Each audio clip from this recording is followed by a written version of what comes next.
ഏവർക്കും നമസ്കാരം. നമ്മളൊരു പുതിയ വീഡിയോയിലേക്കാണ് കടക്കാൻ പോകുന്നത്. പുതിയ കറിയാണ് അല്ലേ? എന്ത് കറിയാന്ന് വെച്ചാൽ ബീഫാണ് അല്ലേ? പോത്തിറച്ചി കറിയാണ് അമ്മ ഇന്ന് ഉണ്ടാക്കാൻ പോകുന്നത്. അപ്പൊ വേറൊരു കാര്യമുണ്ട്, അമ്മ പല്ലൊക്കെ എടുത്തിട്ട് വന്നു. ഇന്നലെയാണ് പല്ലെടുത്തത് അല്ലേ? പല്ലെടുത്തെങ്കിലും ചെറിയൊരു വേദനയുണ്ട് അല്ലേ? ചെറിയ വേദനയല്ല, നല്ല ഇഞ്ചക്ഷൻ എടുത്തിടത്തൊക്കെ വേദന. ഭേദം പല്ലെടുക്കാതിരിക്കുന്നതായിരുന്നു നല്ലതെന്ന് എനിക്ക് തോന്നുന്നത്. അപ്പൊ നമ്മളൊരു ആകെ എത്രയാണ്? 1/2 കിലോ അല്ലേ? 1/2 കിലോ ബീഫ് കറി വെക്കുന്നത് എങ്ങനെയാണെന്നാണ് കാണിക്കുന്നത്. അച്ഛൻ ഇച്ചിരി ബീഫ് കൂട്ടണം എന്ന് പറഞ്ഞത് കൊണ്ട് ഞങ്ങൾ ഇന്ന് പോയപ്പോഴത്തേക്കും ഒരു 1/2 കിലോ ബീഫ് വാങ്ങിച്ചു. അപ്പൊ ആ 1/2 കിലോ ബീഫാണ് അമ്മ ഇന്ന് പ്രിപ്പയർ ചെയ്യാൻ പോകുന്നത് അല്ലെ? അപ്പൊ 1/2 കിലോ ബീഫ് എങ്ങനെ പെട്ടെന്ന് കറി വെക്കാം, സിമ്പിൾ ആയിട്ടുള്ള രീതിയിലുള്ള കറിയാണ് കാണിക്കാൻ പോകുന്നത്. അപ്പൊ നമ്മുടെ വീഡിയോസ് ഒക്കെ ഇഷ്ടപ്പെടുന്നുണ്ടെങ്കിൽ നിങ്ങൾ ലൈക്ക് ചെയ്യാൻ മറക്കരുത്, ഷെയർ ചെയ്യാൻ മറക്കരുത്, കമന്റ് ചെയ്യാൻ മറക്കരുത്, പിന്നെ ഒന്ന് ഹൈപ്പ് ചെയ്യാൻ മറക്കരുത്.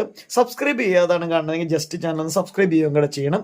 അപ്പൊ അങ്ങനെ അമ്മയുടെ പല്ല് വേദന ഇങ്ങനെ പയ്യെ പയ്യെ കുറഞ്ഞുകൊണ്ടിരിക്കുകയാണ് അല്ലേ? അപ്പൊ അധികം ഒന്നും അമ്മയ്ക്ക് അങ്ങ് സംസാരിക്കാൻ പറ്റൂല. അപ്പൊ നമുക്ക് പെട്ടെന്ന് നമ്മുടെ ബീഫ് കറി ഉണ്ടാക്കണം എങ്ങനെയാന്ന് കാണാം.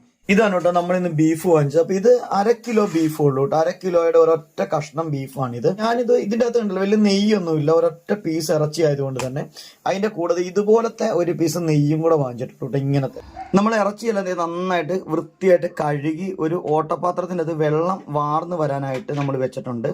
അപ്പൊ ഈ വെള്ളം വാർന്നു വരുന്ന ആ സമയത്ത് നമുക്ക് ഇതിന്റെ കുറച്ച് മസാലകൾ, എല്ലാ മസാലകളും അല്ല ഇപ്പൊ ചെയ്യുന്ന, കുറച്ച് കാര്യങ്ങൾ മാത്രം നമുക്കിപ്പോ ഒന്ന് ചൂടാക്കി എടുക്കണം. മല്ലിപ്പൊടി ഇടാൻ പോവാണ്.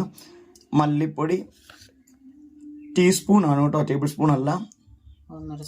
1.5 സ്പൂൺ ഇട്ടിട്ടുണ്ട്. ഇനിയും നമുക്ക് ഇതിൻ്റെ അകത്ത് ഉപയോഗിക്കണം, പക്ഷെ ഇപ്പൊ നമ്മൾ ഇത്രയാണ് എടുക്കുന്നുള്ളൂ. ഇനി നമ്മൾ ഇതിൻ്റെ അകത്തേക്ക് കാശ്മീരി മുളക് പൊടിയും കൂടെ നമ്മൾ ഇതിൻ്റെ അകത്തേക്ക് ഇട്ട് കൊടുക്കുകയാണ്. 1, അത് നമ്മൾ ടീസ്പൂൺ തന്നെയാണ് കേട്ടോ എടുക്കണേ. 2. ഇപ്പൊ ഇത്രയും മതി നമുക്ക്. 1/2 കിലോ ഇറച്ചിയാണ് നമ്മൾ എടുത്തിട്ടുള്ളത്. ഇനി നമ്മൾ ഇതിൻ്റെ അകത്തേക്ക് ഇടാൻ പോകുന്നത് അല്പം മഞ്ഞൾപ്പൊടി. അപ്പൊ ഇത് ഇത്രയും മഞ്ഞൾപ്പൊടിയും കൂടെ നമ്മൾ ഇതിൻ്റെ അകത്തേക്ക് ഇട്ടിട്ടുണ്ട്. ഇനി ഇത് പയ്യെ ഒന്ന് ചൂടാക്കി എടുക്കണം അല്ലേ? ഒരു പച്ചച്ചവ മാറുന്ന വരെ നമ്മൾ ജസ്റ്റ് ഒന്ന് മൂപ്പിച്ചെടുക്കാൻ പോവാണ്. അപ്പൊ നമ്മളിത് അടുപ്പിലേക്ക് വെച്ചിട്ടുണ്ട്. ഇനിയിപ്പോ വെച്ചിട്ട് ജസ്റ്റ് ഞാൻ ആ ചൂടാക്കുന്ന മൊത്തം ഒന്ന് കാണിച്ചു തരാം കേട്ടോ. കാരണം എന്താ വെച്ചിട്ടുണ്ടെങ്കിൽ വലിയ കാര്യമായിട്ട് കരിഞ്ഞു പുകഞ്ഞൊന്നും പോകരുത് അല്ലേ? അപ്പൊ ഇന്ന് നമ്മുടെ അമ്മയ്ക്കുണ്ടല്ലോ സംസാരിക്കാനായിട്ട് ബുദ്ധിമുട്ടുണ്ട്, പല്ലെടുത്തിട്ടിരിക്കുകയാണ്. അതുകൊണ്ട് സംസാരം ഒന്നും ഇല്ല എന്നല്ലേ? അപ്പൊ ഇന്ന് മൊത്തം അമ്മയുടെ ശബ്ദമായി ഞാൻ മാറിയിരിക്കുകയാണ്. അപ്പൊ അത് ഓഫ് ചെയ്തു. ഇത്രയും സമയം മതി നമുക്കിതിന്. ഇനി ഇതിന്റെ അകത്തേക്ക് ഇത് നമ്മൾ ലേശം വെള്ളം ഒഴിച്ച് അതിനെ ഒന്ന് പേസ്റ്റ് ആക്കി മാറ്റുവാണ് കേട്ടോ.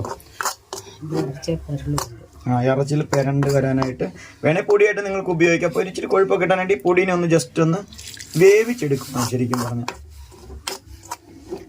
ലേശം വെള്ളം ഒഴിച്ച് വേവിച്ചാൽ മതി കേട്ടോ. ഇനി നമ്മൾ ഇതിന്റെ അകത്തേക്ക് ഇതിട്ട് കൊടുക്കുവാണ് കേട്ടോ.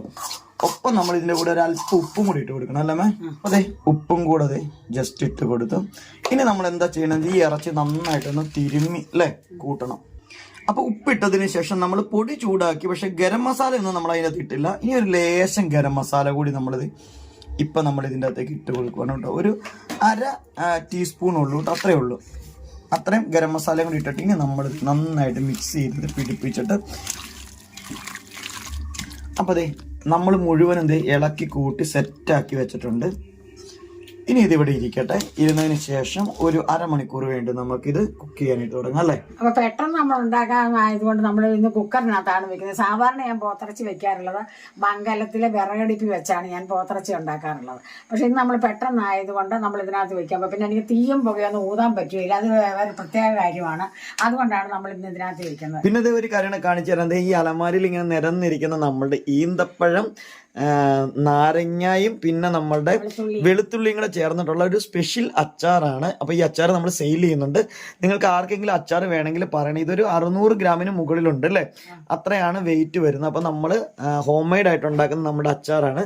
അപ്പൊ അച്ചാർ അവിടെ ഇരിക്കട്ടെ. പെട്ടെന്ന് ബീഫ് ഇതാണ് അല്ലെ? അപ്പൊ നമ്മളിത് മിക്സ് ചെയ്ത് മസാലയും എല്ലാം കൂടെ പുരട്ടി വെച്ച ബീഫ് കുറച്ച് സമയം നമ്മളിങ്ങനെ റെസ്റ്റ് ചെയ്യാൻ വെച്ചു. അതിനുശേഷം നേരെ കുക്കറിലേക്ക് ഇടുവാണോ?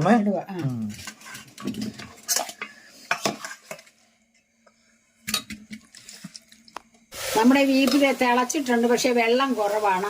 അത് വെള്ളം കുറയാൻ കാരണം നമ്മളിത് നന്നായിട്ട് പിഴിഞ്ഞ് നമ്മൾ ഓട്ടപാത്രത്തിനകത്ത് വാരി വെച്ച് നല്ലപോലെ ഇതിൻ്റെ വെള്ളം ഊർന്നു പോയപ്പോഴാണ് നമ്മൾ ഈ പൊടിയൊക്കെ ചേർത്ത് പുരട്ടി വെച്ചത്. അതുകൊണ്ട് ഇതിനകത്ത് വെള്ളം കുറവാണ്. അപ്പോൾ നമ്മൾ സ്വല്പം വെള്ളം ഒഴിച്ചു കൊടുക്കുന്നത്. തിളപ്പിച്ച വെള്ളമാണ് ഞാൻ ഒഴിച്ചു കൊടുക്കുന്നത്.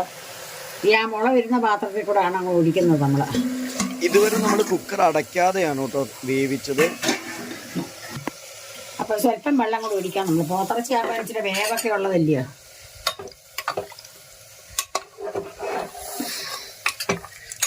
അത്രയും മതി. ഇനി നമുക്കത് അടച്ചു വയ്ക്കാം.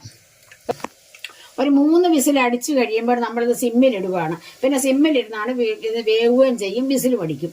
ഓക്കെ, അപ്പൊ സിമ്മിലിരുന്നിട്ട് ഒരു വിസിൽ കൂടെ അടിച്ചു കഴിയുമ്പോൾ നമുക്ക് എടുക്കാം. പിന്നെ മൊത്തം എയർ പോയതിനു ശേഷമാണ് നമ്മളിത് തുറക്കുന്നത്. അതിനുശേഷം വീണ്ടും ഇത് കുക്ക് ചെയ്യുന്ന വേറെ കുറെ പരിപാടികളൊക്കെ ഇതിൻ്റെ അകത്ത് ഉണ്ട്.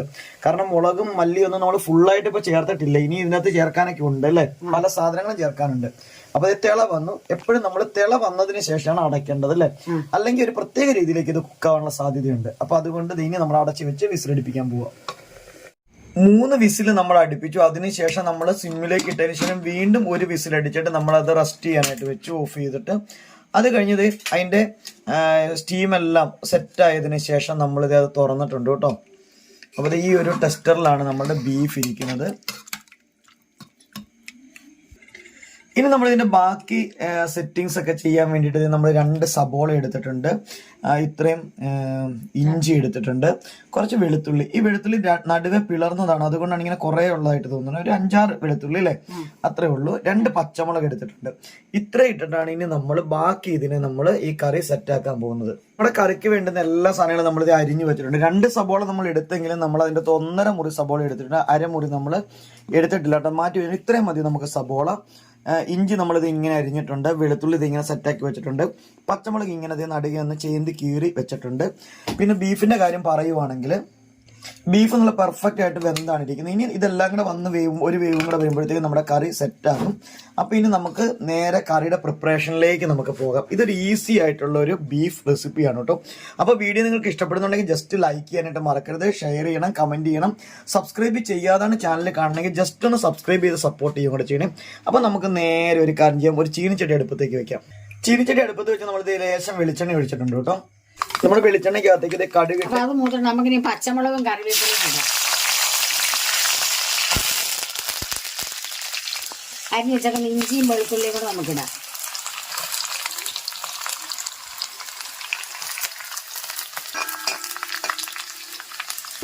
രണ്ട് മൂന്ന് വറ്റൽമുളകും കൂടെ നമ്മൾ കടുക് പൊട്ടിക്കാനിടുന്നുണ്ട്.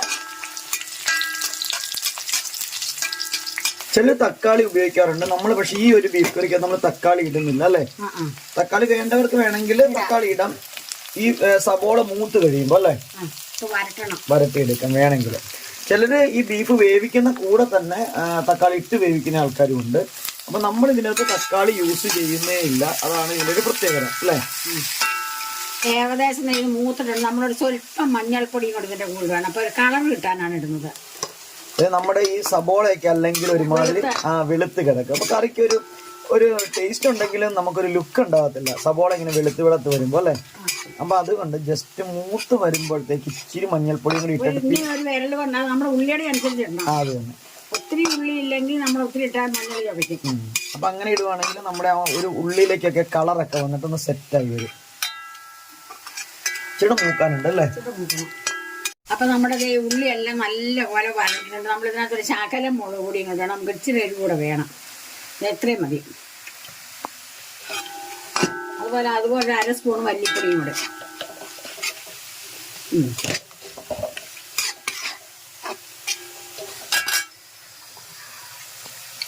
എത്രയും കുരുമുളക് പൊടിയും കൂടെ.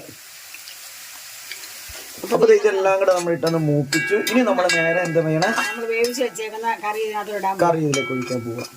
അപ്പൊ നമ്മൾ കറി ഒഴിച്ച് കൊടുക്കുകയാണ്. അതിനകത്ത് വെള്ളമുണ്ട്, വെള്ളം ഒക്കെ ഇതിനകത്ത് നമ്മൾ പറ്റി ഇതിനകത്ത് ശ്രദ്ധിക്കണം. സെറ്റാവണം.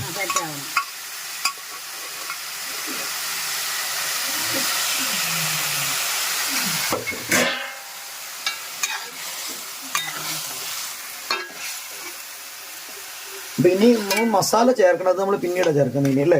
അത് നമ്മൾ വേവിക്കാൻ നേരത്ത് ലേശം മസാല ചേർത്തു. പിന്നെ എരിവൊക്കെ അവനവന്റെ പാകത്തിനനുസരിച്ച് മല്ലി മുളകൊക്കെ നമുക്ക് വേണമെങ്കിൽ കുറച്ച് കൂട്ടും കുറയ്ക്കുകയൊക്കെ ചെയ്യാം അല്ലേ. അപ്പൊ ഇവിടെ കുറച്ച് എരിവ് കുറവായതുകൊണ്ടാണ് നമ്മൾ കുറച്ച് എരിവ് കുറച്ചിടുന്നത്. അപ്പൊ കറി ആയിട്ടില്ല, ഇനി എന്താ ചെയ്യണ്ടേ, ഇനി നന്നായിട്ട് തിളച്ച് നല്ല സെറ്റ് ആവണം അല്ലെ. അതിനുശേഷമാണ് ഇനി ബാക്കി സാധനങ്ങളൊക്കെ ഇതിനകത്ത് ചേർക്കാൻ പോകുന്നത്. അപ്പൊ നമ്മുടെ കറി എന്തായാലും ഇങ്ങനെ ഇരുന്ന് നന്നായിട്ടൊന്ന് തിളച്ച് ഒന്ന് കുറുകി സെറ്റ് ആവട്ടെ അല്ലെ. ഇങ്ങനെ നമ്മുടെ കറി ഇത് നല്ല തിളച്ച് കുറുകിക്കൊണ്ടിരിക്കുവാണ് കേട്ടോ. ഇത് ഞാൻ ഇളക്കി കാണിച്ചു തരാം കേട്ടോ. ഇതിങ്ങനെ കണ്ടില്ലേ, നല്ല വഴറ്റിയെടുക്കുന്ന പരുവത്തിനാണ്. ഒന്ന് ഇളക്കിക്കാമേ.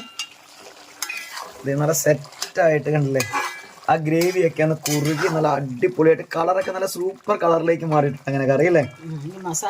ഇനിയാണ് മസാല ചേർക്കാൻ പോകുന്നത്. നമ്മൾ നേരത്തെ കുറച്ച് മസാല ഇട്ട്, എന്നാലും ഇച്ചിരി മസാല ഇടും. ഇപ്പം നമ്മുടെ 1/2 കിലോ കറിയല്ല, ബീഫായിരുന്നു. പക്ഷേങ്കിൽ ഈ 1/2 കിലോ ബീഫ് നമുക്ക് കണ്ടില്ല, നമുക്ക് ഒരു 4 പേർക്ക് 5 പേർക്കൊക്കെ ഈസി ആയിട്ട് കഴിക്കാനുള്ള കറി ഉണ്ട്. ഇത് നമ്മളെ പോലെയുള്ളവരാണെങ്കിൽ അല്ലേ, ഇത്രയും മസാലയും കൂടെ നമ്മൾ ഇടുന്നുണ്ട്. ഇത് ഗരം മസാല പൊടിച്ചതാണ് കേട്ടോ, നമ്മളെല്ലാം പൊടിച്ചെടുക്കുന്നതാണ്. പിന്നെ നിങ്ങൾക്ക് എരിവൊക്കെ കുറച്ച് വേണമെന്നുണ്ടെങ്കിൽ ഈ സമയത്ത് വേണമെങ്കിൽ ഇച്ചിരി കുരുമുളകും കൂടെ ഒക്കെ ചേർത്ത് കൊടുക്കാം ലാസ്റ്റ് അല്ലേ. അപ്പോൾ നല്ലതേ, നല്ല സെറ്റ് എന്ന് പറഞ്ഞാൽ നല്ല സെറ്റ് ടേസ്റ്റ്, നല്ല സെറ്റ് കളറും ആണ് കേട്ടോ. ഇനി ഒരു സീക്രട്ട് ഇൻഗ്രീഡിയന്റ് ഇതിന്റെ അകത്ത് ചേർക്കാൻ പോകുന്നുണ്ട് കേട്ടോ. അതെന്താ വെച്ചാൽ ചിലപ്പോൾ നിങ്ങൾ ചോദിക്കും, യോ ബീഫിൽ ഇതൊക്കെ ചേർക്കുമോ എന്ന് ചോദിക്കും. പക്ഷെ ടേസ്റ്റ് കൂട്ടാനായിട്ട് ഒരു സാധനം കൂടെ ഉണ്ട്. എന്താന്ന് ചോദിച്ചു കഴിഞ്ഞാൽ എന്താ പറയുന്നത്, സ്വല്പം കായപ്പൊടി, ലേശം കായപ്പൊടി ഇങ്ങോട്ട് ഇതിന്റെ അകത്തേക്ക് ഇട്ട് കൊടുക്കുന്നുണ്ട്. ഓക്കെ, അത്രേ ഉള്ളൂ. അതും കൂടി ഇട്ടിട്ട് നമ്മളൊന്നങ്ങ് മിക്സ് ചെയ്തെടുക്കുവാണ്. കണ്ടോ, അത് ഏറ്റവും ലാസ്റ്റ് ആണ് അതും നമ്മൾ ചേർത്ത് കൊടുത്തിട്ടുള്ളത്. അങ്ങനെ നമ്മുടെ ബീഫ് കറി നമ്മൾ സെറ്റപ്പ് ആക്കി നമ്മൾ വാങ്ങാൻ പോവുകയാണ്. ഇതിന് എല്ലാ പരിപാടിയും കഴിഞ്ഞ ഒരു സമയത്ത് ഉപ്പൊക്കെ നിങ്ങൾ ഒന്നും കൂടെ ചെക്ക് ചെയ്ത് നോക്കാം. ഇത് നല്ല കുറുക്കൻ ബീഫ് എന്ന് പറഞ്ഞാൽ അടിപൊളി ബീഫാണ്. എന്ത് സിമ്പിൾ ആയിട്ടാണ് ഉണ്ടാക്കിയത് അല്ലേ. ബ്രെഡൊക്കെ ആണെങ്കിൽ നല്ല സ്റ്റീം ചെയ്ത ബ്രെഡൊക്കെ കഴിക്കാൻ അടിപൊളിയാണ്. വഴറ്റി എടുത്ത പോലത്തെ സാധനമാണ്. കണ്ടില്ലേ, ഒത്തിരി ചാറല്ല ഇത്, കുറുക്കൻ ചാറാണ് അല്ലേ. അപ്പൊ നമ്മുടെ ബീഫ് കറി നല്ല റെഡി ആയിട്ടുണ്ട്. ഇത് കണ്ടാൽ തന്നെ നമുക്ക് കൂട്ടാൻ തോന്നും. അതുപോലെ നല്ല കൊഴുപ്പും നല്ല ഒത്തിരി വെള്ളവും അല്ല, എന്നാൽ ചാറും ഉണ്ട്. നമ്മുടെ ആവശ്യത്തിന് നമുക്ക് എന്തും ഇതിന്റെ കൂടെ കഴിക്കാം. അപ്പൊ നിങ്ങൾക്ക് എന്റെ ഈ ബീഫ് കറി ഇഷ്ടപ്പെട്ടു കാണുമെന്ന് ഞാൻ വിശ്വസിക്കുന്നുണ്ട്. അപ്പൊ അടുത്തൊരു വീഡിയോ വരുന്നവരെ നിങ്ങൾക്ക് എല്ലാവർക്കും നന്ദി, നമസ്കാരം. പിന്നെ ലൈക്ക് ചെയ്യാൻ മറക്കരുത്, കമന്റ് ചെയ്യാൻ മറക്കരുത്, സബ്സ്ക്രൈബ് ചെയ്യാതാണ് കാണുന്നെങ്കിൽ സബ്സ്ക്രൈബ് ചെയ്യാൻ മറക്കരുത്, അങ്ങനെ ഹൈപ്പ് ചെയ്യാൻ മറക്കരുത്. എല്ലാം ഒന്നും കൂടി ഓർമ്മിപ്പിക്കുന്നു. ഒപ്പം ബീഫ് കറി ഒരിക്കൽ കൂടി ഒന്നും കൂടെ കോരി കാണിച്ചു തന്നിട്ട് ഇന്നത്തെ വീഡിയോ അവസാനിപ്പിക്കുന്നത്. ഇതാണ് നമ്മ പറഞ്ഞ അടിപൊളി ബീഫ് റെസിപ്പി.